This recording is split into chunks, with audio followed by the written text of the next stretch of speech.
ओम नमः शिवाय। प्यारे शिव भक्तों, शिव महापुराण की इस दिव्य यात्रा में आपका एक बार फिर से बहुत बहुत स्वागत है। अब तक हमने विद्वेश्वर संहिता के माध्यम से शिवलिंग की महिमा, पूजा विधि और शिव तत्व के गूढ़ रहस्यों को जाना। वह ज्ञान का सागर था जिसमें हमने डुबकी लगाई। भक्तों, इस वीडियो से हम शिव महापुराण के सबसे महत्वपूर्ण और विशाल भाग में प्रवेश कर रहे हैं, जिसे रुद्र संहिता कहा जाता है। यह रुद्र संहिता का प्रथम खंड है और इसका पहला अध्याय है। आज के इस अध्याय में नैमिषारण्य के ऋषि सूत जी से कुछ ऐसे प्रश्न पूछेंगे जो स्वयं सृष्टि के आदि और अंत से जुड़े हुए हैं। और सबसे बड़ी बात, आज हम जानेंगे कि आखिर भगवान शिव और इस संसार का संबंध चुंबक और लोहे जैसा क्यों बताया गया है। तो चलिए अपने मन को शांत करें और महादेव के चरणों में ध्यान लगाते हुए रुद्र संहिता के इस पहले अध्याय का शुभारंभ करते हैं। अध्याय की शुरुआत एक बहुत ही शक्तिशाली वंदना, जिसे मंगलाचरण भी कहा जाता है, से होती है। ग्रंथकार सबसे पहले उन पर ब्रह्म शिव को नमन करते हैं जो इस संपूर्ण अस्तित्व का आधार है। श्लोक का भाव कुछ इस प्रकार है। जो विश्व की उत्पत्ति, पालन और विनाश आदि के एकमात्र कारण हैं, जो गिरिराज कुमारी उमा के पति हैं, जिनकी कीर्ति का कहीं अंत नहीं है, मैं उन भगवान शंकर की वंदना करता हूं। यहां हमें थोड़ा रुककर समझना होगा। अक्सर हम सोचते हैं कि ब्रह्मा जी रचयिता हैं, विष्णु जी पालनहार हैं और शिव जी संहारक हैं। लेकिन रुद्र संहिता की शुरुआत में ही यह स्पष्ट कर दिया गया है कि विश्व की उत्पत्ति, पालन और विनाश के एकमात्र कारण भगवान सदाशिव ही हैं। वही मूल जड़ हैं, बाकी सब उन्हीं की शाखाएं हैं। आगे लिखा है, जो माया के आश्रय होकर भी उससे दूर है तथा जिनका स्वरूप दुर्लभ है। इसका अर्थ है कि भगवान शिव ही अपनी शक्ति के द्वारा इस संसार को चलाते हैं, लेकिन वे उस माया में कभी फंसते नहीं। जैसे कमल का पत्ता पानी में रहकर भी पानी से नहीं भीगता, वैसे ही महादेव संसार के कण कण में होकर भी निर्लिप्त है। यहाँ एक बहुत ही सुंदर उदाहरण दिया गया है, जिसे आपको बहुत ध्यान से सुनना चाहिए। ग्रंथ कहता है, जैसे लोहा चुंबक से आकर्षित होकर उसके पास ही लटका रहता है, उसी प्रकार ये सारे जगत जिसके आसपास ही भ्रमण करते हैं, मैं उन भगवान शिव को नमन करता हूं। जरा सोचिए, एक लोहे के टुकड़े में अपनी कोई गति नहीं होती, वह पड़ा रहता है, लेकिन जैसे ही एक चुंबक उसके पास आता है, लोहे में हलचल शुरू हो जाती है। चुंबक लोहे को छूता नहीं, बस अपनी उपस्थिति से उसे नचाता है। ठीक उसी प्रकार यह पूरी प्रकृति जड़ है, लेकिन जब भगवान शिव की चेतना का सानिध्य से मिलता है तो हवा चलने लगती है, ग्रह घूमने लगते हैं और जीवन धड़कने लगता है। वे अंतर्यामी रूप से हम सबके भीतर विराजमान हैं।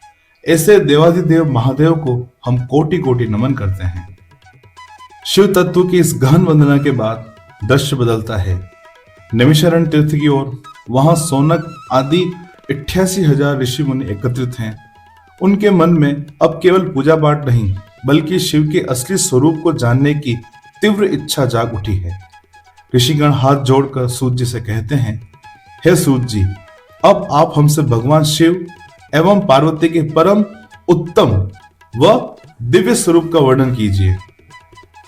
ऋषियों के प्रश्न साधारण नहीं हैं। वे समय के परे देखना चाहते हैं।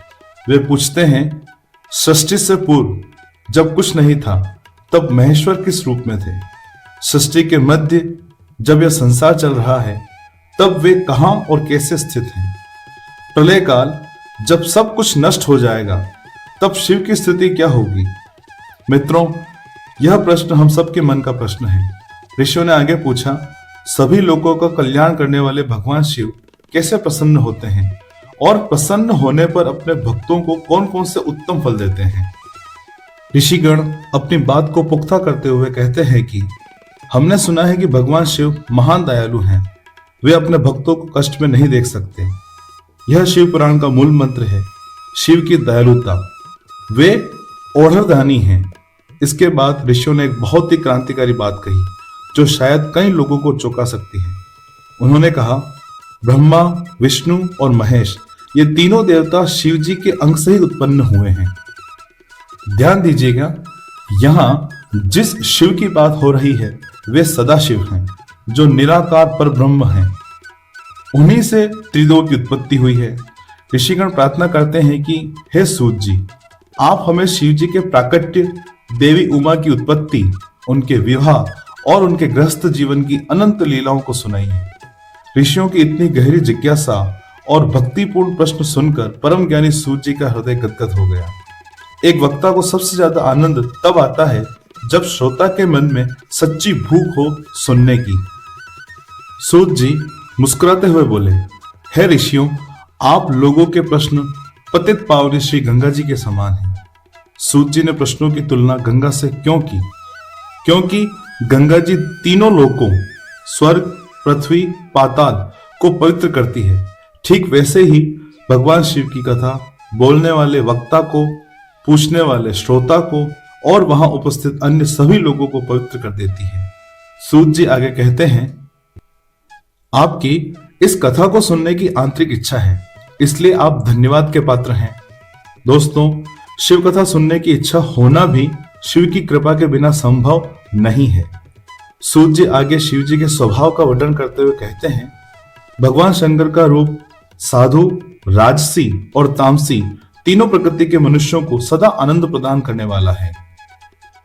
यह शिव की सबसे बड़ी विशेषता है। भगवान विष्णु को सात्विक लोग पूजते हैं, लेकिन महादेव तो देव भी हैं और महादेव भी। वे देवताओं के भी पूज्य हैं और असुरों के भी। शमशान में रहने वाले अघोरी हों या महल में रहने वाला राजा, शिव सबको आनंद देते हैं।